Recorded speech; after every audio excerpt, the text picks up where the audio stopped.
are back here on the GSMC Football Podcast. And for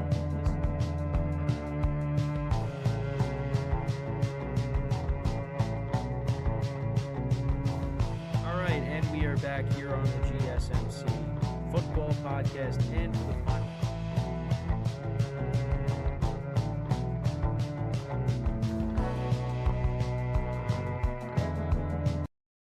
Keep yourself in the loop of everything football on the Golden State Media Concepts Football Podcast. The latest news on and off the field, be it college football, Big Ten, SEC, Big 12, Pac-12, ACC to the NFL. We've got you covered. Listen to the Golden State Media Concepts Football Podcast.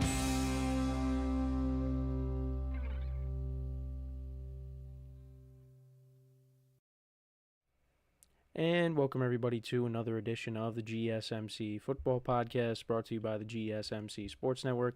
As always, I'm your host, Kenneth Grunfelder, and it's great to have you guys here on this Thursday, November 21st. We have a lot to talk about on the show today. Before I get into that, just want to remind you guys, as always, to tip or donate and get your comments recognized. Make sure to hit that super chat button if you want to see me acknowledge any thought or comment you may have throughout the live broadcast. Makes the show more lively, more entertaining between myself, the host, and you guys, the viewers. We appreciate you guys' viewership each and every day, so any contribution you can make to the show means the world to us as we put out content for you guys each and every day. And also, the other way to help out the show is by going to the link at the bottom of the show segment on the ticker, gsmcpodcast.net. That is gsmcpodcast.net.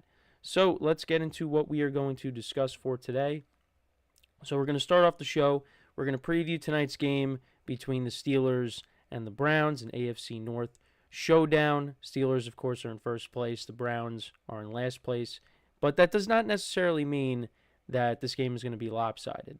Also, we have to worry about the weather conditions as well for tonight. So we'll get into that. We'll also talk about Aaron Rodgers. I know him and the Jets have been the topic of conversation this week. But I just wanted to get into looking at some of the possible teams that he could land with if he continues to play and he's not the Jets quarterback in 2025. We'll also talk about Mike McCarthy and his comments on the Cowboys' most recent loss to the Texans. We'll get into the Bengals, and we'll talk about Zach Taylor, the head coach, and his comments on what Jamar Chase said after the game against the Chargers on Sunday. And then we'll also talk about the Giants and how there are some people in the organization that aren't that happy, some players within the organization that weren't necessarily happy about the benching of Daniel Jones. So we'll get into all that as well. So let's get into the first topic, which is talking about the Steelers and the Browns. So, of course, the Steelers coming off of that big win against the Ravens on Sunday. They are in sole possession of first place in the AFC North. And then you have the Browns, who are coming off of that loss against the Saints, where Taysom Hill had 3 touchdowns in that game, and they ended up losing, I believe the score was 35-14. And Jameis didn't really play that bad in that game. He was pretty good, but the Browns' defense just did not show up. Yeah, Jameis finished with 395 yards passing and 2 touchdowns. So he was good. But, like I said, Browns defense just could not stop Saints. And like I said, Taysom Hill had 3 touchdowns in the game as well. We have Diggs, BTW7 in the chat saying, what's up? What's going on? How are you? And, yeah, so kind of going back to the game here. So, yeah, Steelers coming in at 8-2. Browns coming in at 2-8. It's been a disappointing season for them. This was a team that I thought was going to be better, and it just has not been the case. Everything that could go wrong went wrong for them. And, now you got Jameis Winston at quarterback. Now, I did see him win that game against the Ravens, which was exciting. But since then, back-to-back losses to the Chargers and then to the Saints. Now, I do think the Browns have a good chance of winning this game tonight, just because it's a divisional matchup. And I know they're 2-8, but this team still has talent.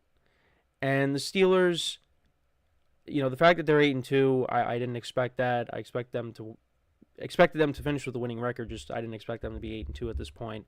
They have exceeded expectations. But, this game could be close. Just from the standpoint of, the Browns are at home. And I don't think Russell Wilson, as well as he's played, even though he didn't play that good against the Ravens, I don't believe that the Steelers are going to wipe the floor with the Browns tonight. I just don't think that. Now, the other thing, like I said before, you have to worry about is the weather. The weather is going to be a factor in this game. Right now, it's 36 degrees in Cleveland, and it's going to be a rain and snowy mix tonight as I'm looking at the weather here. You got 35% chance of rain at 4 o'clock, then 40% chance of snow at 5. Then it could be a mix at 6 o'clock. Then 45% chance of snow. Then it's back to rain. And then it's going to be cloudy the rest of the night. So maybe, the precipitation might not be throughout the entire game. But still, it's going to play a factor. And then also looking at the wind as well. So it could be a ground and pound game tonight. And what was interesting last week for the Browns is that Nick Chubb did not have a heavy workload, which, they're still trying to ease him back into things. But supposedly it was intentional that he did not have a heavy workload. But the Browns are going to need him tonight if throwing the ball is not going to really be an option. He has not been great so far since he's come back, but I can't sit here and say that, I'm surprised that he hasn't been good, because he's coming off of a gruesome knee injury, and he will be facing off against the team that he got hurt against last year for the first time.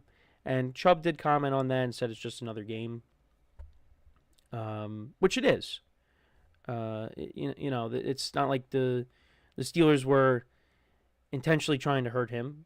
It was a freak play, and he unfortunately got hurt, and he's trying to work his way back. So it is just another game for him. So the Browns are going to have to rely on him if they're not going to be able to throw the ball. Same thing with the Steelers. Rely on Najee Harris and Jaylen Warren, who have done a nice job this year. Now, looking at the injury report, so I believe they were, I don't know if Najee Harris was, all right, so Najee Harris isn't on the injury report and Jaylen Warren is not. So, yeah, you're going to have to rely upon those two guys as well, and play good defense, which, I think both defenses, well, the Browns' defense didn't do that good, but the Steelers, their defense pretty much has been good all year. So, you expect them to travel and, make their share of plays in this game, maybe force some turnovers. Right now, the Browns are just trying to play for pride. That's really what they're trying to do here. But it's just been a disappointing season for them. So kind of looking at the league rankings for both of these teams, the Steelers, in terms of passing yards per game, they're 27th. The Browns are 18th. And then rushing yards per game, Browns are actually 29th. And you figured, it hopefully will get better with Chubb being back, and hopefully he can, have a better last, 6 weeks here. And the Steelers are 8th, though. They're averaging 136.7. And like I said, if weather's going to be a factor, running game is going to be a factor in this game. Points per game, Steelers are 15th, the Browns are 31st. Then defense, both teams around the same when it comes to the pass. The Browns are 17th, Steelers are 20th. Against the run, the Steelers are actually 4th, giving up an average of 90.8 rushing yards per game, and the Browns are 24th. And then points allowed, Steelers defense is 2nd, and the Browns defense is 24th. Yeah, Browns defense has been kind of disappointing this year, because that was supposed to be, one of the strengths of the team, and it just, it hasn't. But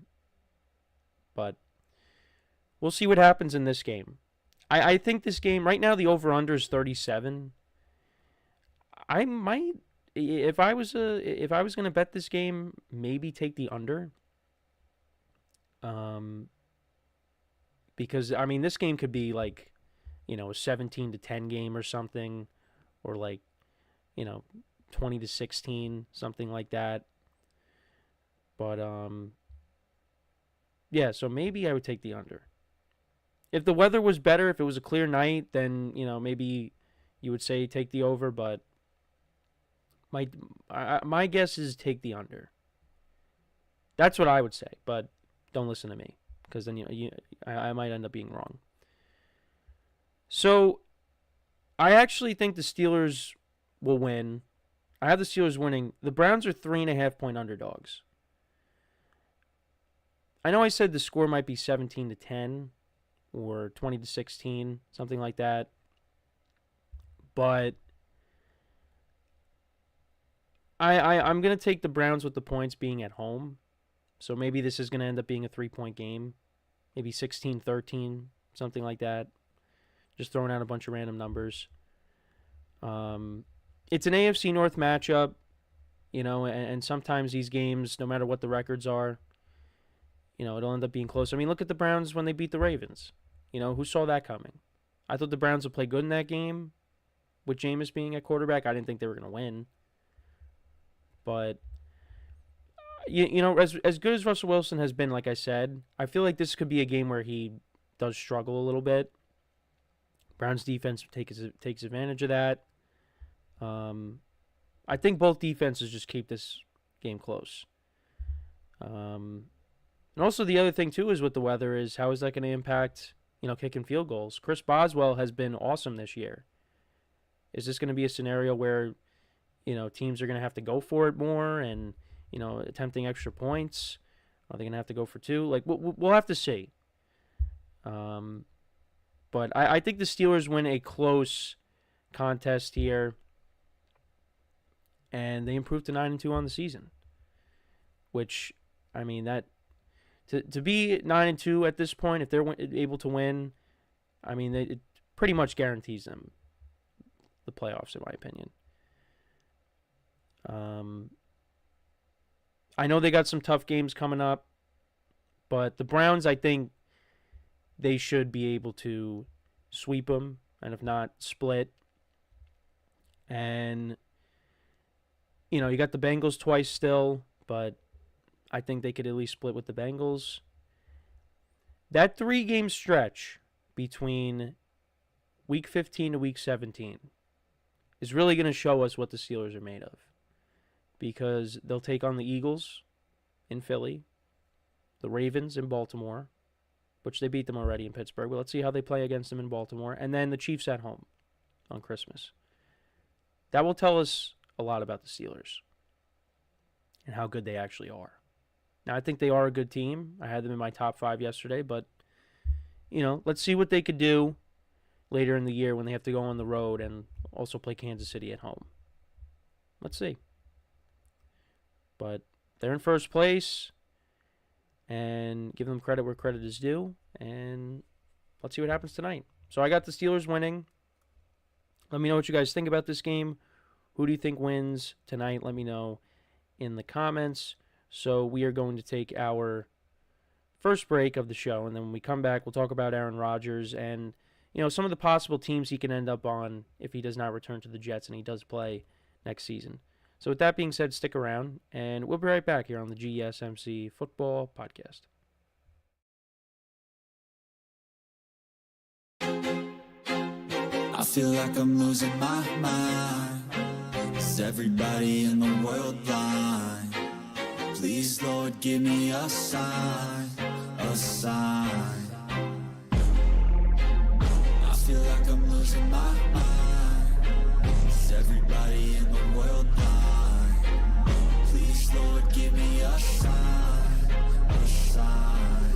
I wanna be the greatest. Everybody on the fake shit. I look around and feel like everybody is the fakest. I make this every day and I'm impatient, hoping one day I blow up from the basement. Statement, the top is so vacant. I don't hear shit that I think is amazing. Waiting for my day when I'm playing sold out shows for 1,000 faces. Hey, give me that crown, get in my way and to be put down. It ain't your place, all this my town. If I want that shit, then I'll get it right now.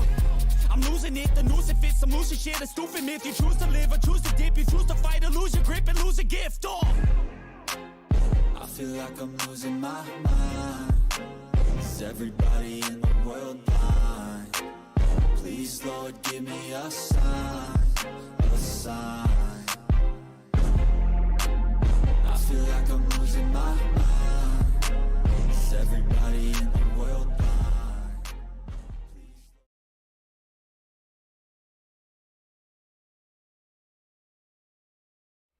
All right, and we are back here on the GSMC Football Podcast. And for the second part of the show, we're going to now get into talking about Aaron Rodgers and possible teams he can end up on next year if, he doesn't come back to the Jets and does play in 2025. And, from listening to people in the media, it's like a mix. You have people that are saying that he would play, doesn't want to go out like this, and then you have some that are saying he should just retire. Now, I know last year when he suffered the Achilles injury and he was out for the season, I said I was hoping he would come back because I didn't want him to go out like that. But this season has been tough.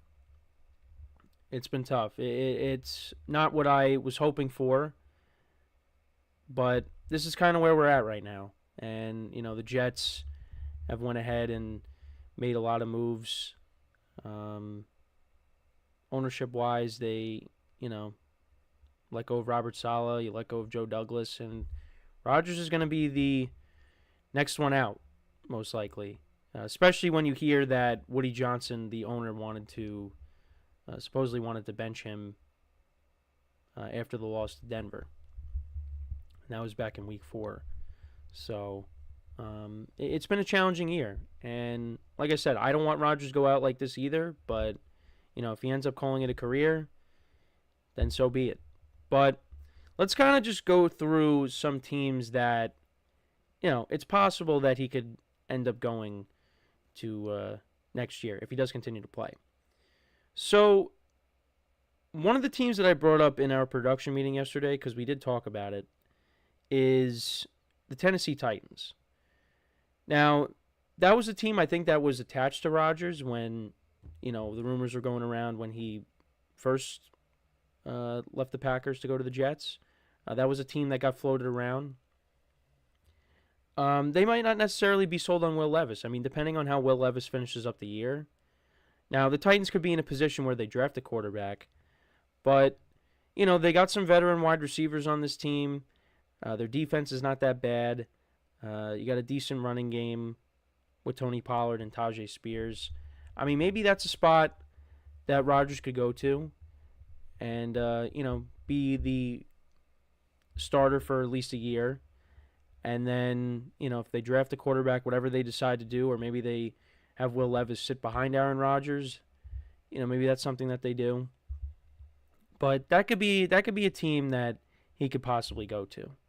Again, this all depends on if he plays. Because if he doesn't play, then this conversation doesn't mean anything. And also, he could always go back to the Jets too. But the way things are right now, probably not going to happen. Unless, the Jets rattle off 6 straight wins and they finish the season strong. But there's really no indication of that. So the Titans is a possibility. The Raiders is also another team that could be a possibility. But then again, I mean, you'd be playing Mahomes twice a year. You'd be playing Herbert twice a year. You'd be playing now the Broncos with Bo Nix and how they've looked. So, right now the Raiders are just, this AFC West is better than I would have thought. But the Raiders are just, I don't know what's going to happen. But it looks like what they're trying to do, at least from what I've been seeing and what you guys have probably been seeing too, is they want to try to get Shedeur Sanders. And then maybe, I know Deion Sanders came out and said he likes where he is in Colorado, but, if the Raiders draft Shedeur Sanders and they let Antonio Pierce walk and they bring in Deion, that could be, that's a possibility. They're 2-8 right now, and they need a quarterback. They will be taking a quarterback in this upcoming draft. And it's amazing how, week 2 they beat the Ravens, and and I was thinking, all right, well, this team, is going to be not necessarily a playoff team, but would, be scrappy and give teams problems. But that's not the case, because then the following week they lost to the Panthers, And then their only other win came against Deshaun Watson and the Browns, and then they've lost 6 straight since that win.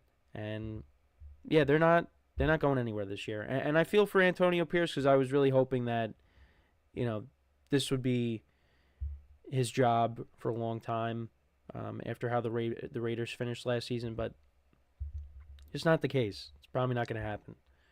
So, but the Raiders is a possibility. I don't think I would not rank them at the top of the list. So, the Titans, like I said, I don't think there's really...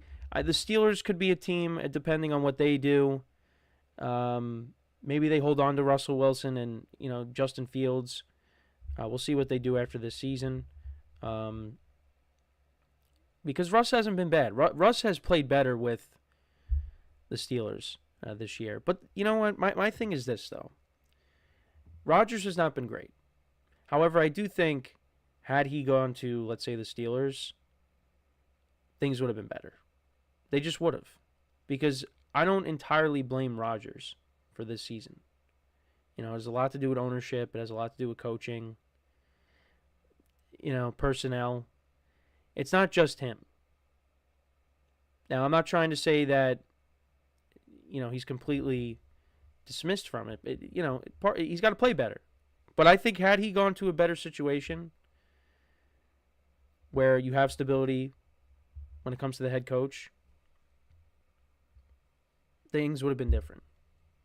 But he saw the talent with the Jets and thought, that's where I want to go. And I don't blame him necessarily because the Jets do have a lot of talent, whether you agree with that or not. It's just the organization has not been a winning organization. So it's just...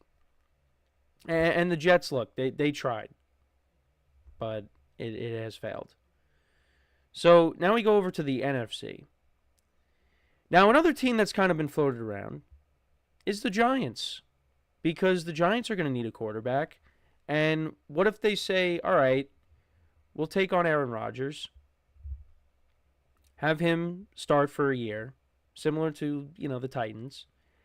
We draft a quarterback. They sit behind him. He starts for the year, and then you transition to that quarterback. It's possible. And the Giants are another team. They might not have as much talent as the Jets, but they do have some good players on this team, on both sides of the ball. But they need to hit on the quarterback.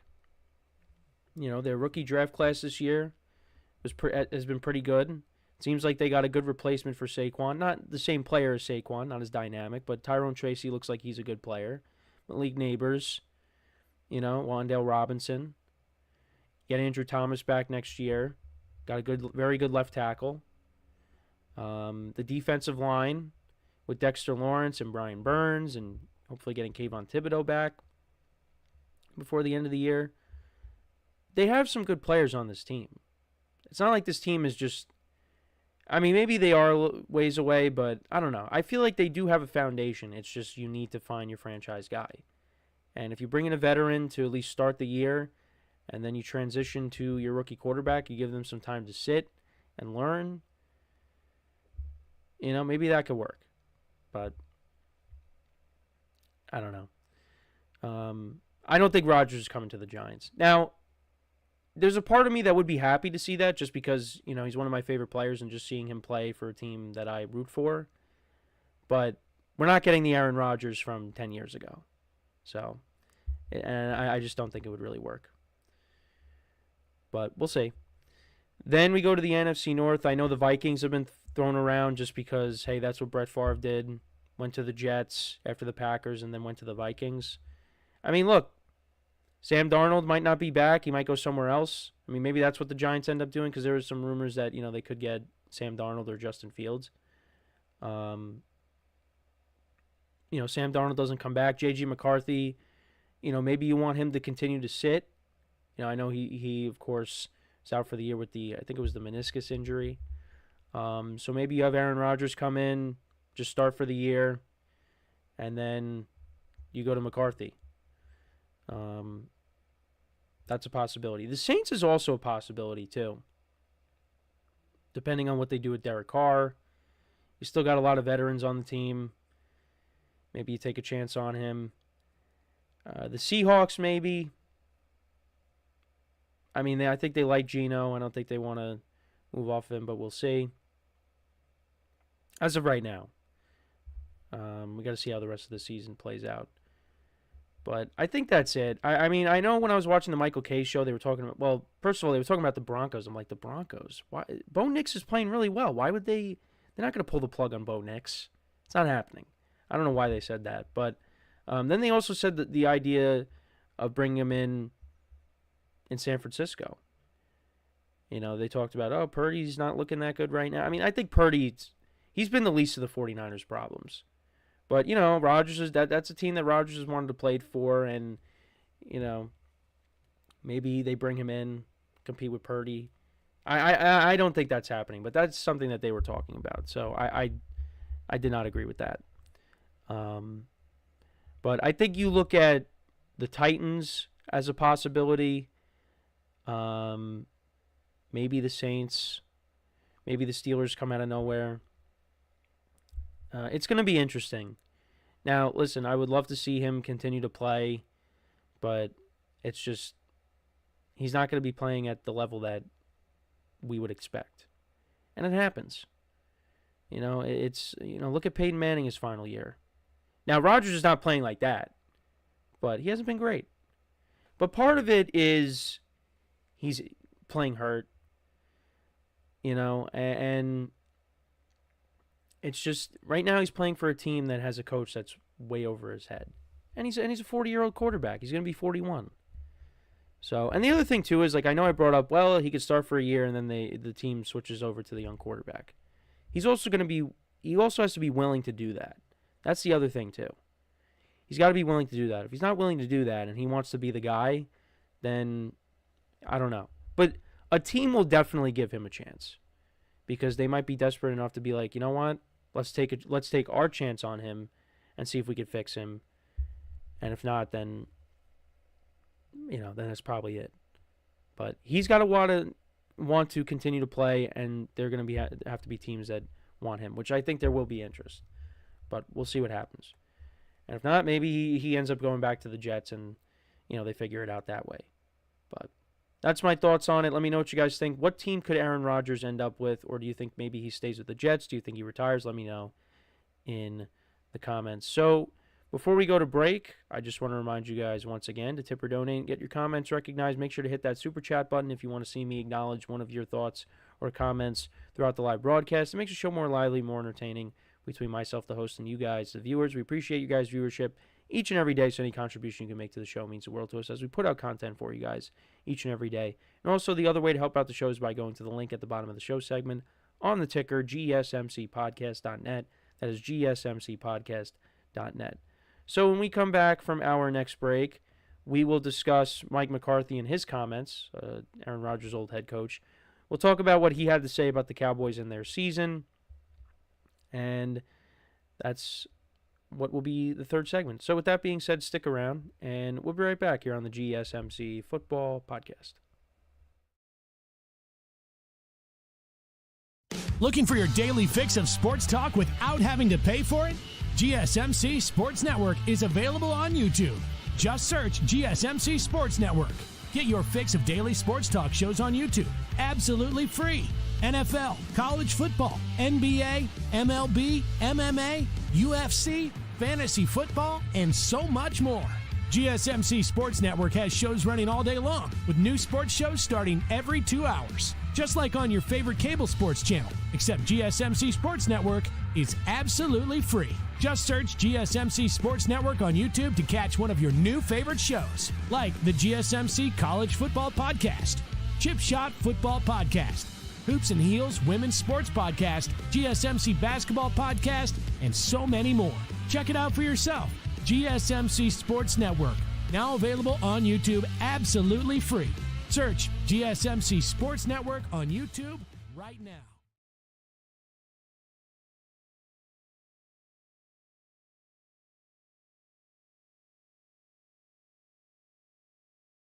All right, and we are back here on the GSMC Football Podcast. And for the third part of the show, we're going to now get into talking about the head coach of the Dallas Cowboys, Mike McCarthy, and just some of his recent comments on the Cowboys season. They have now suffered their 5th straight loss, and they still have not won a home game this season. And what's interesting is that the Giants and the Cowboys are the only teams that have not won a home game in 2024. It's been a forgettable season, especially, well, for both teams it's been a forgettable season. But, yeah, it has not been great. McCarthy, on the 5th straight loss, he talked about how it's very frustrating. It's frustrating for everybody, frustrating for players, frustrating for coaches. I know it's disappointing for the fans. We have a lot of moving parts going on, and we just have to be cleaner and more detailed in certain spots. We're not playing well enough, executing well enough, coaching well enough to overcome some of the mistakes we're making at the critical times of the game. Even in the first half, we had some opportunities there, to get some more points and didn't get it done. We just have to play cleaner in these tight spots, and we did not do that tonight. And that's talking about the loss to the Texans on Monday. And they're off to an 0-5 start at home. They are allowing 37.4 points per game at home with a -11 turnover margin. And like I said, the only other team without a home win this season is the New York Giants. It's sad. It's sad. Now, these two teams will be playing against each other on Thanksgiving, next Thursday. Week from today, we have the pleasure of watching that game. Now, it's funny. I was talking to one of my peers, one of my coworkers, and I said the same thing to them, and they said I will not be watching. Now there's a coworker that's a Jet fan. They said I will not be. They said they will not be watching. I said, well, I'm going to be watching because I have some interest because for fantasy purposes, and although I don't, off the top of my head, I don't even have anybody from those two teams. I don't know because, well, unless I start Tyrone Tracy in one of my leagues, which I will be starting him this week, because it was either between him and Nick Chubb because I have some bye weeks I have to deal with. Jamar Chase is on a bye, so I have Puka Nacua and Deebo Samuel as my two receivers, but Jamar Chase is on a bye, so it was either Chubb or Tyrone Tracy in the flex, and I usually put Deebo in the flex, but I'm going with Tyrone Tracy. He's looked like a good player, but other than that, there's really nobody that I'm going to be starting across my leagues. There's really nobody from these teams that I'm going to start. That game is just not going to be fun. Not going to be fun. But it's been a disappointing year for the Cowboys. It really has. I didn't really expect it to be this bad. Just because I thought with the high-end talent that they have on this roster, I thought that, that was going to, mask over any of the problems that they may have. But it's been bad. The defense has taken a massive step back this year. They named Rico Dowdle the starting running back, but he just, he's not really providing a spark there. But when you have, an older Ezekiel Elliott and an older Dalvin Cook who's just on the practice squad, I mean, you're going to give it to the younger guy.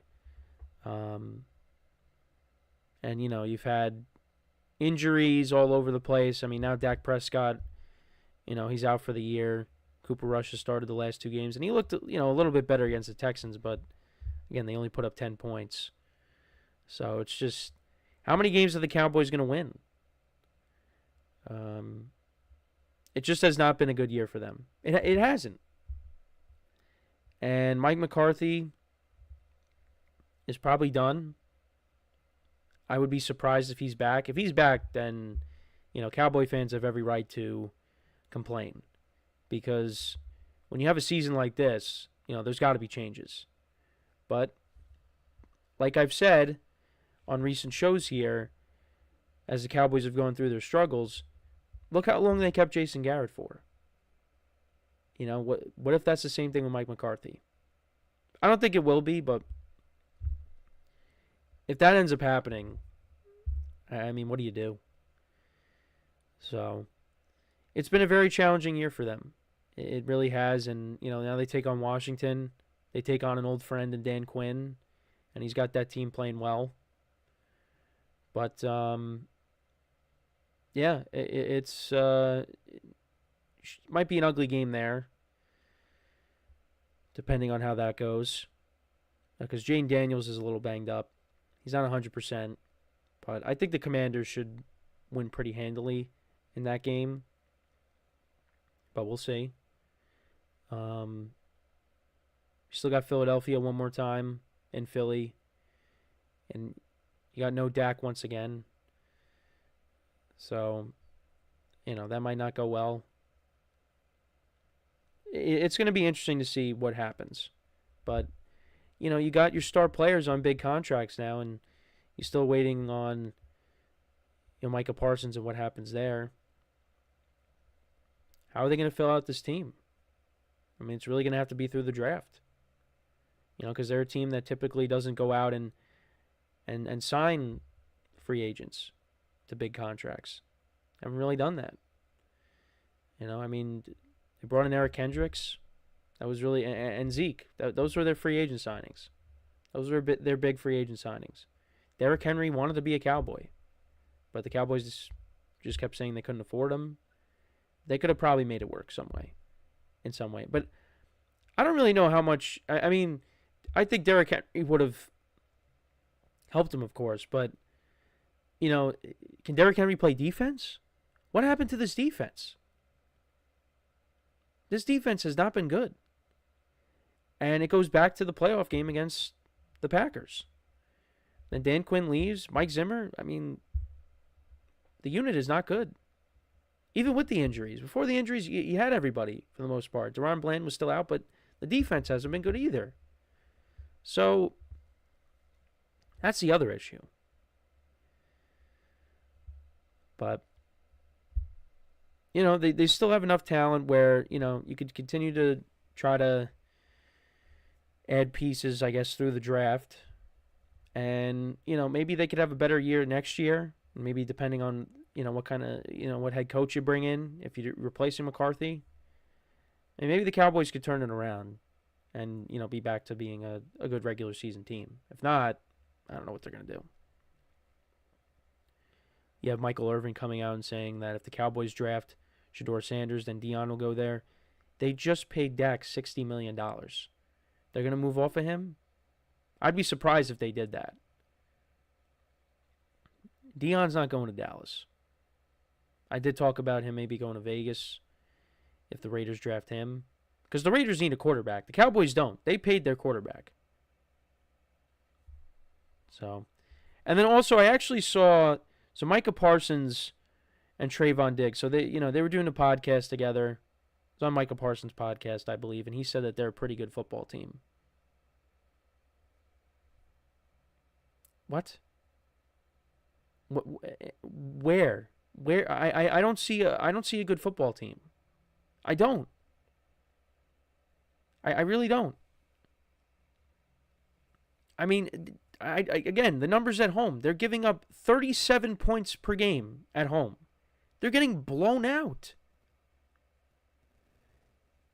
Where? I mean, again, then you could say, well, what do you want him to say? Oh, we stink. He's not going to say that. But you know what? That's the fan base doesn't want to hear that. And this is a Giant fan saying that. The fan base definitely doesn't want to hear that. I mean, look at the scores of these games, 44-19. Yeah, you came back and almost pulled off a comeback against the Ravens. But you're getting blown out there. You beat the Giants. You beat the Browns. Two of the worst teams in football. The Steelers, again, that game was fluky. I don't know. 47-9 against the Lions. You almost came back against the Niners, but the Niners have been notorious this year when it comes to blowing leads. The Falcons, you only lost by 6, although the Falcons, I don't really know what to make of them. And then these last 2 weeks, you have lost by a combined score of, let me do the math, of 68-16 at home. 68-16. 34-6 to the Eagles, and then this past Monday, 34-10 against the Texans. That's a good football team? Not really. Not really. Now, again, they have the talent. They have talent, but they need to continue to build this roster, and they need to get a better coach. And the other thing, too, is, although it's not going to happen, Jerry Jones has to take a step back and let other people make decisions. And that's something that the fan base has wanted for a while. But not going to get it. Not going to get it. At least when it comes to the Jets, Woody Johnson might be going to the UK to be the ambassador again for the United States. But Jerry Jones isn't going anywhere. You know, he's going to continue to be at the forefront. So we'll see what happens. But, yeah, it's been a disaster. It's been a disaster. And we'll see where they go from here. But let me know what you guys think about the Cowboys and their season. What do you think happens with Mike McCarthy? Is he definitely gone after this year? I mean, he is on an expiring contract. So, yeah, he's most likely gone. But if the Cowboys did bring him back, I would be surprised.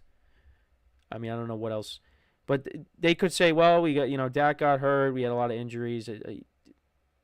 Start over. Yeah, you got to get another head coach in here. Whether it's Vrabel, Belichick, apparently Gruden wants to get back in, and we'll see, if a team gives him another chance. But there are definitely better options. But then again, we'll see. We'll see what happens. But listen, I used to really think Mike McCarthy was a good head coach. But, things kind of flamed out after Green Bay. And the Cowboys have had good regular seasons, don't get me wrong, but it's just, they don't take that they never took that next step. They were either one and done or, they made it to the second round. And they lost to the 49ers. They lost to the 49ers both times. And then, last year, they lose to the 7th seed, the Packers, who were on a roll. So, but yeah, let me know what you guys think about the Cowboys. Any thoughts you may have in the comments, let me know. So, we're going to take our next break. Then we're going to talk about another head coach that might be in a little bit of trouble, and that is Zach Taylor. We'll talk about him and his comments on Jamar Chase and what Jamar Chase said after the game against the Chargers. We'll get into that when we return. So, with that being said, stick around, and we'll be right back here on the GSMC Football Podcast.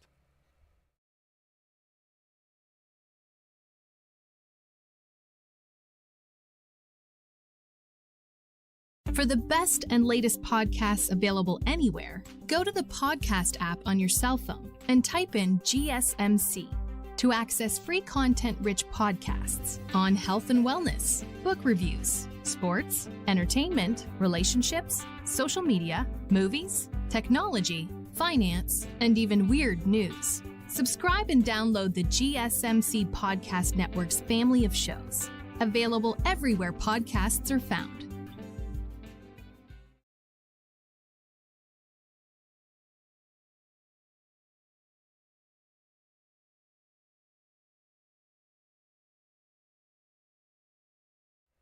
All right, and we are back here on the GSMC Football Podcast. And for the fourth part of the show, we're going to now get into talking about another disappointing team, and that is the Cincinnati Bengals. And we're going to talk about some comments made by Zach Taylor on Jamar Chase and what Jamar Chase said after the game against the Chargers. And this is another team, like I said, that has been a disappointment. This was a team that I had making the playoffs, had them competing with the Ravens for the top spot in the division, and it just hasn't gone that way. Now, the defense for the Bengals, I think, is, the main culprit. I think if the Bengals had a average defense, their record would be a lot better. But because the defense has been one of the worst in the league, that's kind of where they're at. Joe Burrow's playing at a high level, and they mounted a comeback against the Chargers. They had an opportunity to win that game, but they fell short. But the 2 missed field goals wasn't on the defense, but still, the defense has not been good. Against the Ravens was not good. Against the Commanders early on in the season, it was not good either. It's been a rough season for them. I'm having problems loading up some of my notes here, but anyways, so Jamar Chase at the end of the Chargers game, the media reporters were asking him about the Bengals' inability to finish games. And Jamar Chase said, "Ask Zach. Ask the coaches. That's not my job. I play football on the field. I don't call plays for us." Now, Zach Taylor responded to that, and, he defended Jamar Chase's comments and said that Jamar Chase is one of the most genuine players. And he said that he had no problem with Chase speaking passionately after a game. But it's been a trying season for them. He also talked about how there's been disagreements and passionate comments from players in the past. He talked about Tyler Boyd. There was an incident with him.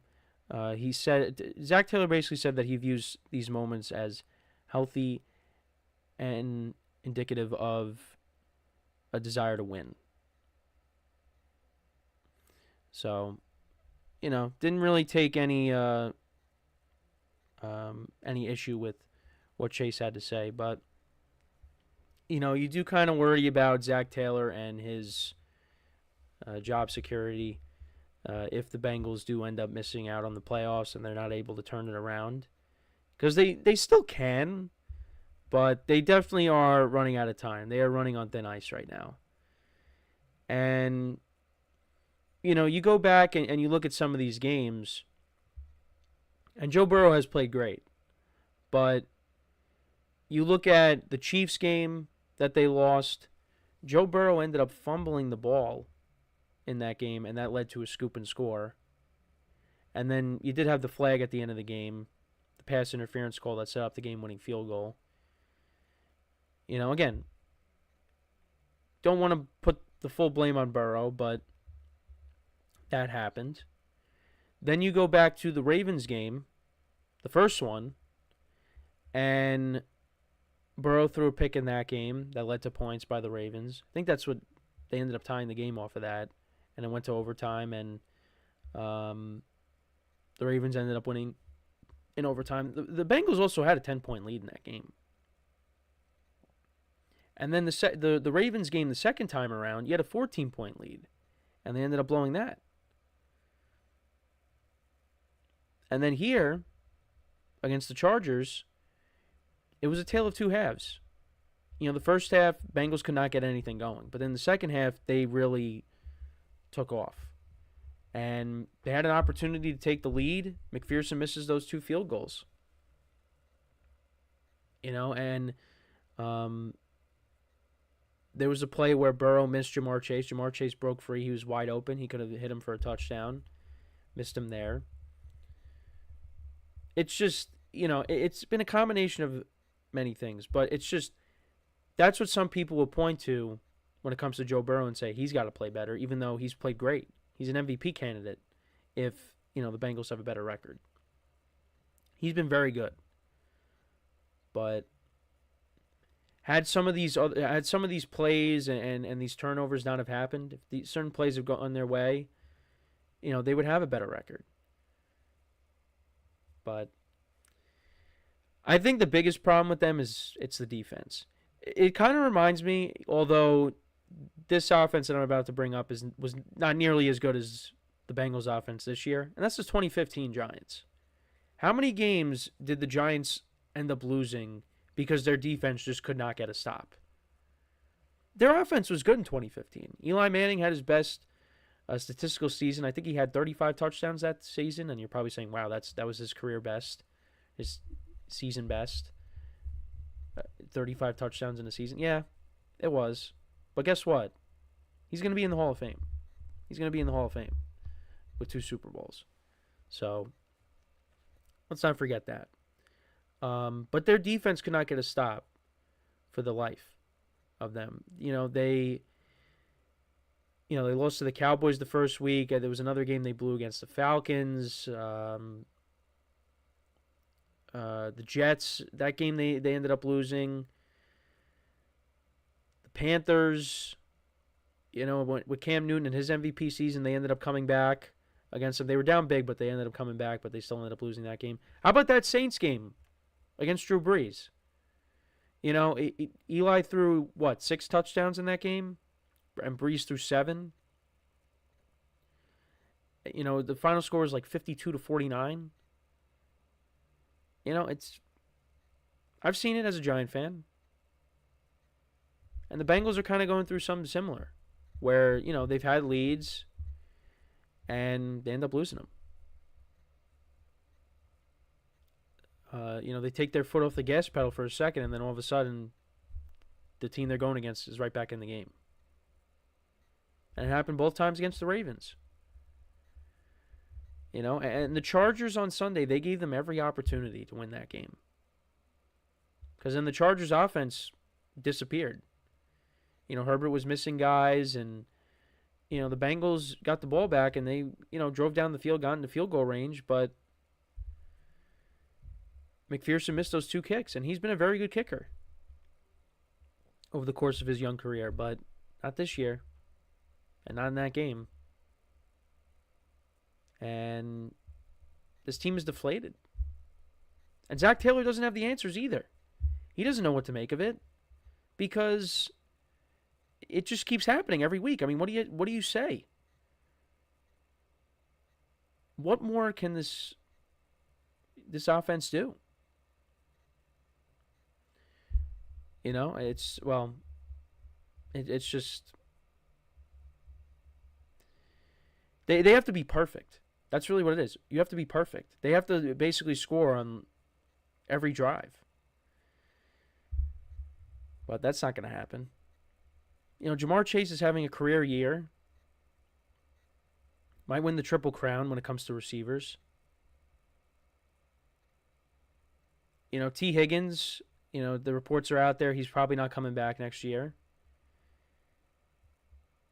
I kept saying this is like the last run you're going to have with, these 3 together. And T. Higgins might be gone, and that's a big loss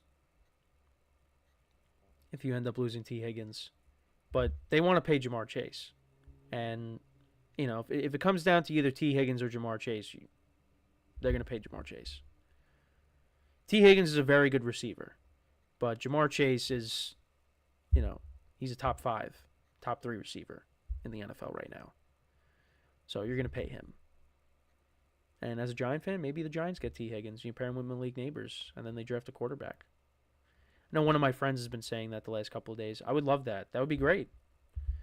But we'll see if that even happens.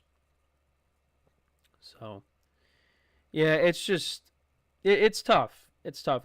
Because, Burrow, I know he's still trying to, I wouldn't say he's still 100%. Still trying to, work his way back from the wrist injury. Because, you still see him, flexing his hand. But, look, it hasn't impacted his play on the field because, he's been chucking the ball down the field to Chase. He's had a very good year. It's just the results are not there. They're 4-7. And,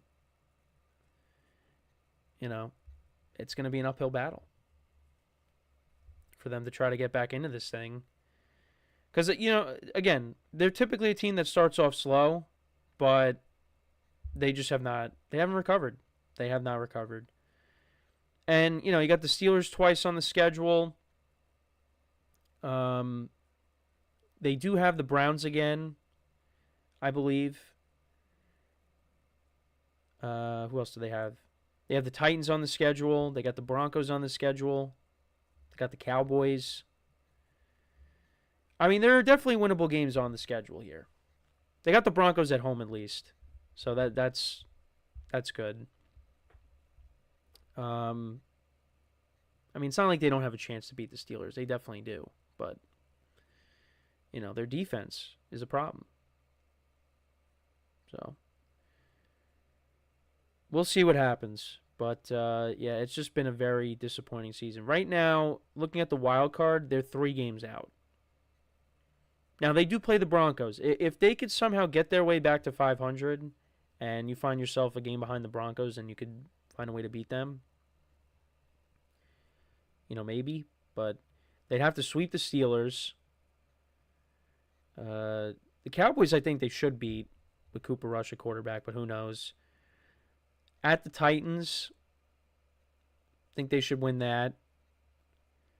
Browns at home, I think they should win that. The Broncos game, in my opinion, is Broncos' game and the Steelers. Those are the toughest games left on the schedule.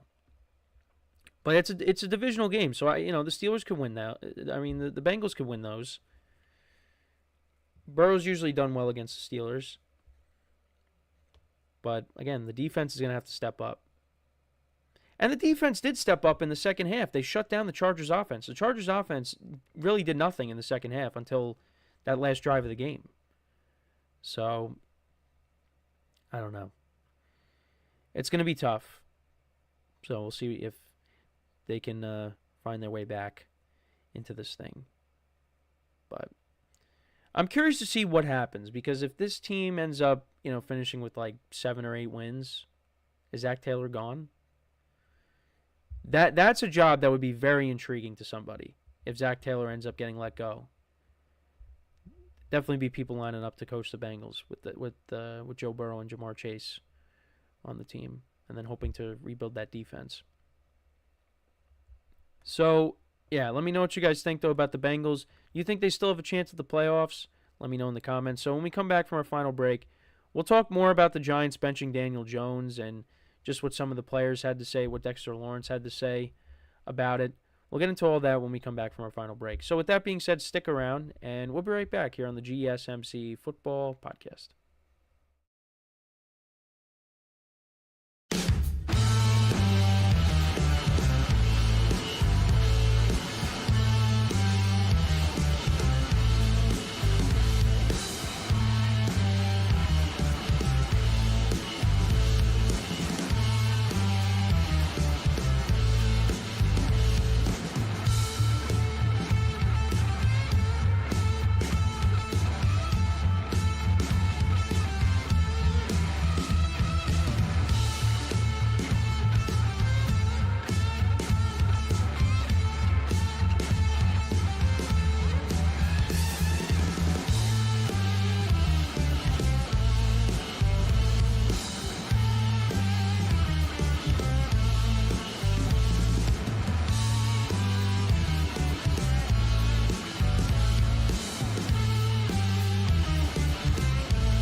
All right, and we are back here on the GSMC Football Podcast, and for the final part of the show, we are going to now get into talking about, or more about, the benching of Daniel Jones, and just some of the reactions from some of the players, specifically Dexter Lawrence. So, per Jordan Schultz of Fox Sports, he said, there is a sense of disappointment about the decision, and players are upset that it was primarily a financial decision. Because in Daniel Jones' contract, there's that, that scenario where if he gets hurt, then the Giants are going to have to owe him more money. And that's something that was similar to with Derek Carr a couple years ago. They benched him and they started Jarrett Stidham. So it's kind of the same thing here. And the other thing too is, not only is Daniel Jones not the backup. Not only now is he not the third string, he is now the fourth string quarterback. They brought in Tim Boyle now. So Daniel Jones is just completely done. Like there is literally zero chance that we see him the rest of the year. And this is what Dexter Lawrence had to say. He's the QB1. To me, he's the best quarterback on the team. Brian Dable also said, commenting on Dexter Lawrence's comments, everybody's not going to agree with the decision, and I understand that. There's also an anonymous player talking to Schultz. He said, we're not idiots. They did it because of money, so be it. But Daniel has been all class, never complained, and is now being completely disregarded. The team record is bad. You can point fingers everywhere. To try to blame him is trash, and making him third string is weak. Now, he did say a couple of other words, but I'm not going to bring that up. So, Jones has 2 years remaining on his contract and is set to earn $30 million in 2025 and $46.5 million in 2026. Within his contract lies a clause that states if he were to suffer an injury that prevented him from being able to pass a physical next March, the Giants would owe him $23 million whether he is on the team or not. If he is on the team on the 5th day of the 2025 league year in March, $12 million of his 2025 salary would become guaranteed. Should the Giants release or trade Jones this offseason, they would incur a dead money salary cap hit of $22.21 million on their 2025 cap. They can spread the dead money hit across 2 seasons if they designate him as a post-June 1st release or trade him after June 1st. Now, look, there are other problems with the Giants besides Daniel Jones, but I think he is one of the main problems. He has not been good. And had he had played better this season, then we wouldn't be having this conversation right now. He would not be benched. If the Giants were competing for a playoff spot at this very moment, this would not be a problem. But there really wasn't anything. If Daniel Jones went out there and, he passed for, 4,500 yards and, had 30-plus touchdowns and, 10 picks, then okay. Like, maybe this could finally be it for him, where he continues to be the quarterback. But he was not going to have that kind of season. It was never going to happen. And, I went into this year, I didn't have high expectations. I did say the Giants would win maybe 7 games. I thought that was doable just because, last year, they were competitive towards the end and, they won games that they shouldn't have, which hurt their draft positioning. But you know what? They showed that, hey, we got a pulse. So I thought going into this year, you gave Daniel Jones another weapon in Malik Neighbors. They tried to improve the offensive line. The defense was going to be better, you thought. You thought that maybe they could at least be competitive. And to be honest, though, in some of these games they have been competitive. It's just the problem is they end up losing. I still don't understand how they won that game in Seattle. That still does not make sense to me. And then their only other win is against the Browns. But, they did lose to the Panthers by 3 points, although I think they should have beaten the Panthers. But I guess, the Panthers are the better team now. They lost to the Commanders by 5. They lost to the Steelers by 8. The Bengals, they shut down that offense. They did. But their offense could not score any points. The Eagles, they kept it close for a little bit, but the Eagles pulled away. Cowboys, they only lost by 5. They had a kicker against the Commanders. You only lost by 3. They've lost a decent amount of one-score games this year. But, look, they're just not a good team. And part of that is Daniel Jones. Daniel Jones has 8 touchdown passes to 7 interceptions. It's not good. It's not good. He's not a difference maker. And again, his peak was his rookie season, in my opinion. 24 touchdowns to 12 picks. Where's that Daniel Jones? That's the Daniel Jones I want with those numbers. We never got that. 2022, 15 touchdown passes. That's it. He's not a difference maker. And again, I do feel bad because it's just, but that's part of the business, you know.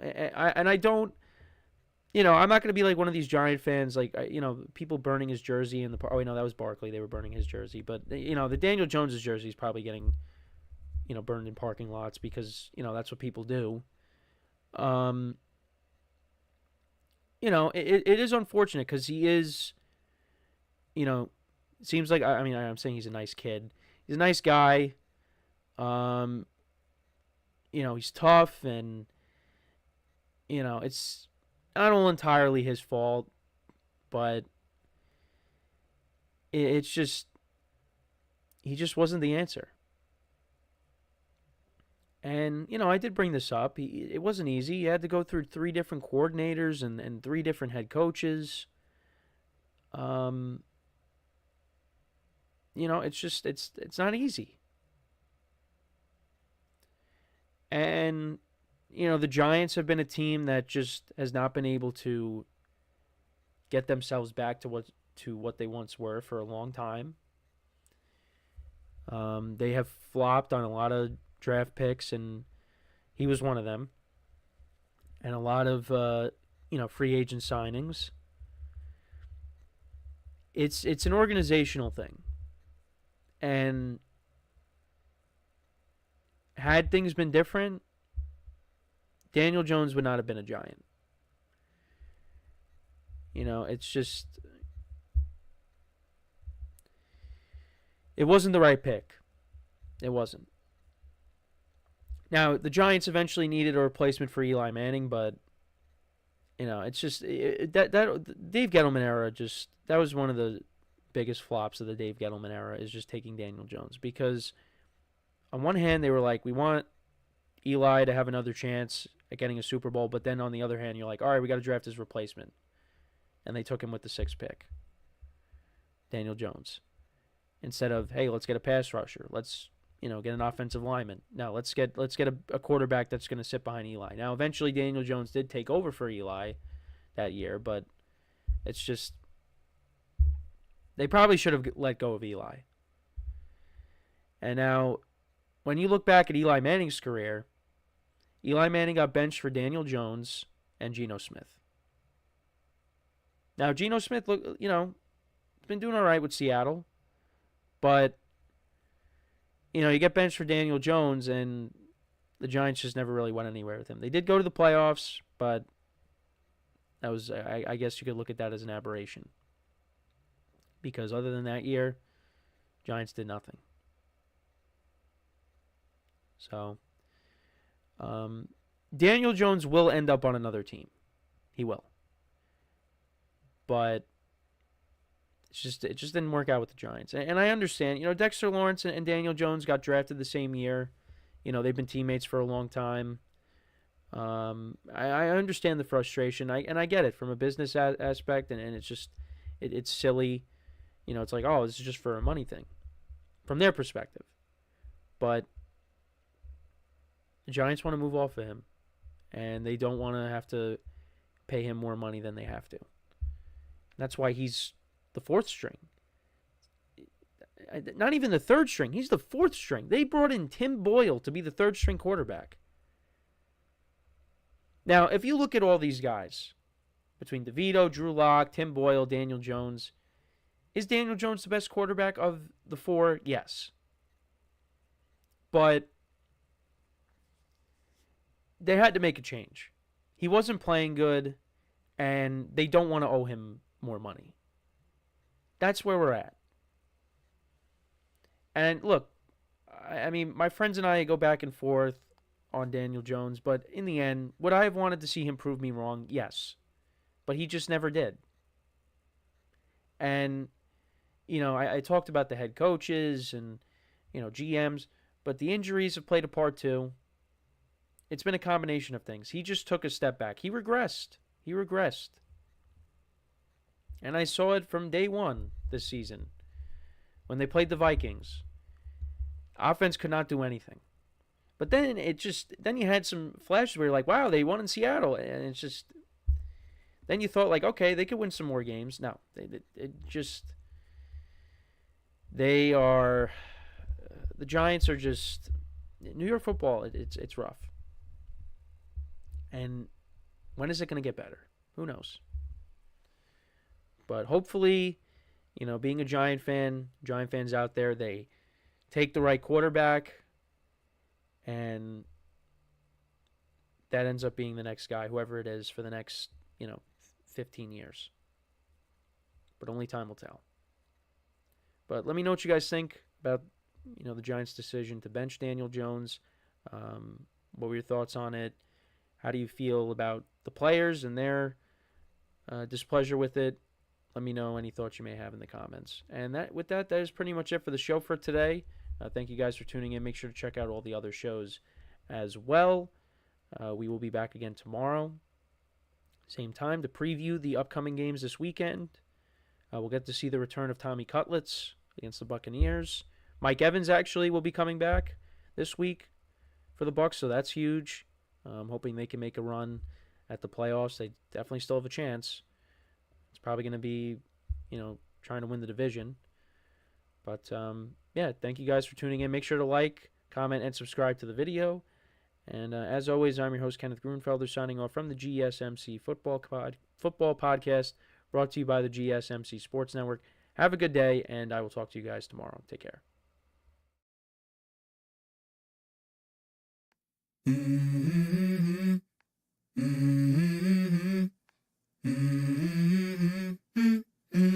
Let's go. I wake up to a little bit of drool on my pillow, feel like it's gonna be a bad day. Yeah, I'm tired of shit, and the coffee ain't hit yet, damn, ain't that great.